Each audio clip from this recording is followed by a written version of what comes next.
கொத்தமல்லி, பச்சை கொத்தமல்லி பொடியாக நறுக்குனது ஒரு சின்னதாக 2 டீஸ்பூன் அளவு.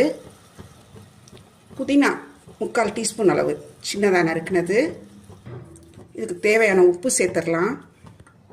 வெண்ணெய் ஒரு 1/2 டீஸ்பூன் அளவு எடுத்து வச்சுருக்கிறேன், அதையும் இதில் சேர்த்துட்டேன்.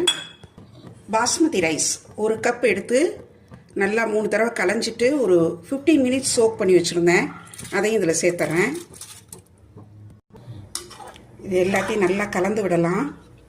வீடியோ பார்த்துட்ருக்கிறவங்க நம்ம யோகாமணி சேனலுக்கு இது வரைக்கும் சப்ஸ்கிரைப் பண்ணலைன்னா சப்ஸ்கிரைப் பண்ணிக்கோங்க. எங்கள் வீடியோஸ் எல்லாம் பாருங்கள், லைக் பண்ணுங்கள், ஷேர் பண்ணுங்கள். எல்லாம் சேர்ந்து ஒரு கொதி வந்துடுச்சு. வறுத்த முந்திரி பருப்பு ஒரு 2 டீஸ்பூன் சேர்க்குறேன். இப்போ இதை மூடி வெயிட்